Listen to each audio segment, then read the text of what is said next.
mga ka-Mommies! Long time no see po! Now I decided to vlog it because long time na po tayong hindi nakapagloto, guys! Anyway, good morning, good afternoon, maayong gabi, maayong buntag, unsa pa na drang kadlawon, guys! Yeah. Sa araw na to is gagawa tayo or magluluto tayo ng patty. Ang patis natin is dalawa lang, guys, yung kusa. Tagad ako kusa dito, Grace. Si kusa. Nandiyan na ni? Ay. Kusa at saka yung talong lang, guys. Dalawa lang siya. Hindi ko na siya kasi pag sobrang madami na kami lang kakain. So, mababahaw din. Ayun, mababahaw, Grace. Ano din ba? Mabahaw. Leftovers. Tapos, matapon lang siya. So, ang ginawa ko, ito lang siya. Dalawang ganito siya, guys. Ito yung tinatawag namin dito na kusa. Yan siya. Tapos, dalawang ganito. Tapos, isang talong. So, ang ginawa ko sa talong, binalatan ko siya. Tapos, gisred ko siya dito. So, ito yung gamit natin. At ang iba pang ingredients na nilagay ko dito is onion, kamatis, at saka garlic, guys. Yan siya. So, i-steam ko yan siya. I-steam. Tapos, maya-maya, pag medyo na-steam na siya, tapos soft na siya, doon na natin siya lalagyan ng mga spices. Okay? So, see you! Tak! So, habang waiting tayo sa ating steam, guys, magmi-mix tayo ng mga spices para sa ating patties. So, nag-slice ako ng red bell pepper. 1/4 lang po yan siya, guys. 1/4, mga mommies.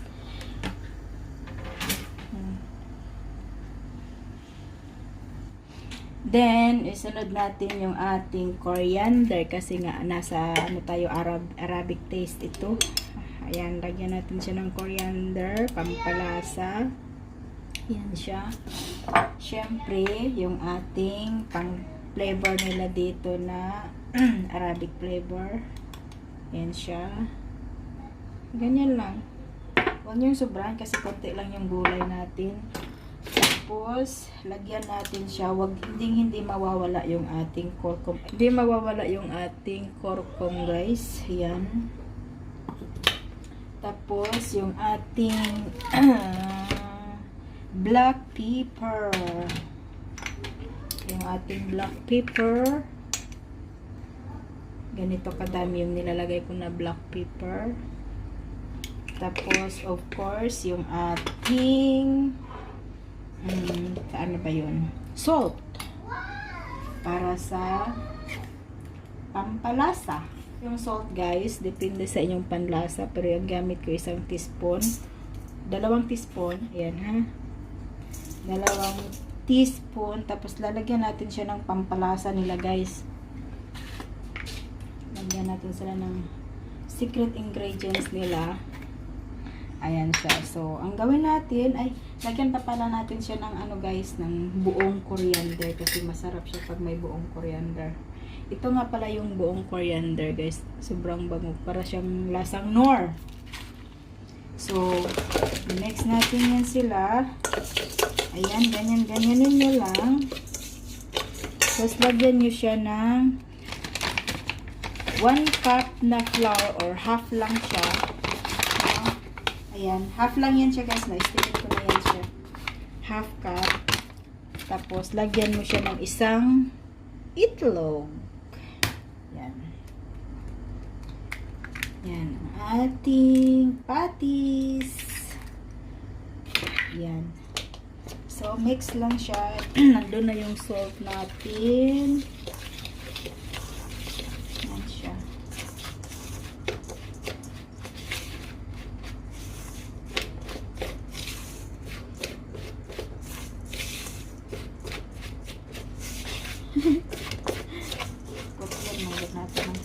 So, ganyan na siya, guys. Pag na-mix mo na yan siya, i-add natin yung ating na-steam na veggies. So, waiting tayo sa ating veggies na nasa steamer pa. When I walk into the kitchen, you saw the look on my face, you saw the look on my had to get out of this place. I seen something I've never seen before. When you put on the pineapple, we couldn't be friends anymore. Pineapple thousands, go on pizza. It's a fruit and you know that. Pineapple doesn't go on pizza. They just don't belong.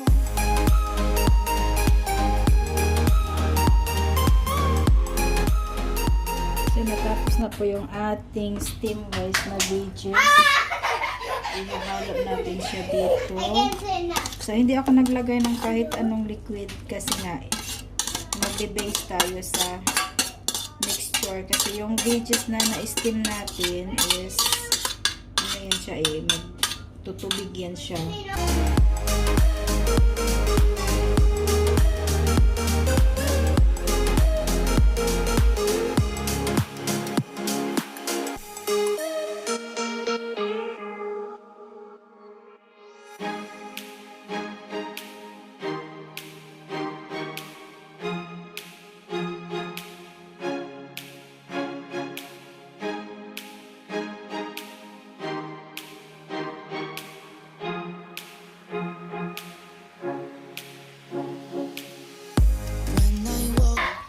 Gusto nyong maging crunchy siya, dagdagan nyo siya ng isang kutsarang cornstarch.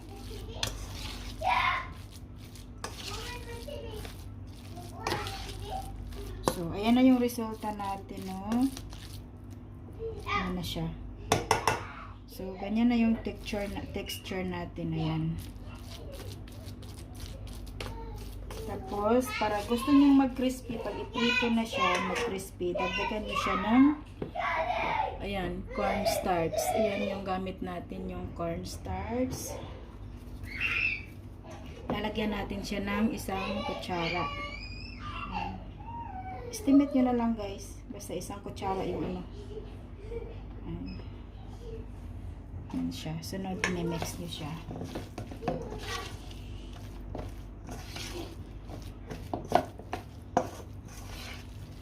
Ako, naglalagay ako ng cornstarch. Panghuli na siya. Yung na-mix na siya. When I walk into the kitchen, you saw the look on my face, you saw the look on my had to get out of this place. I seen something I've never seen before. When you put on the pineapple, we couldn't be friends anymore. Pineapple thousands, go on pizza. It's a fruit and you know that. Pineapple doesn't go on pizza.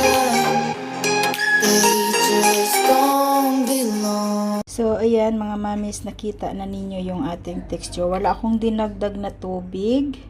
Wala. Itlog lang yung ating naidagdag na basa.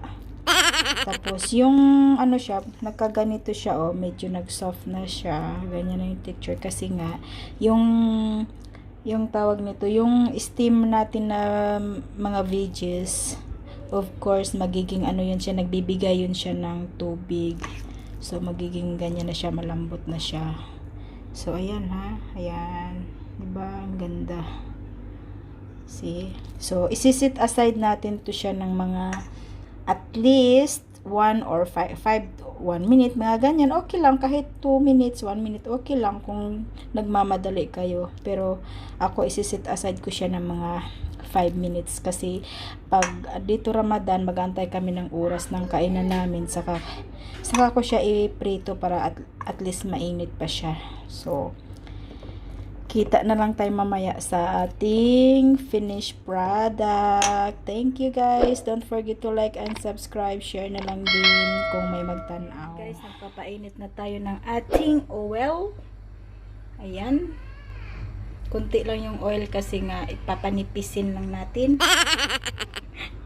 Tapos ito yung ating patties. Ready for cooking, for frying. Ayan.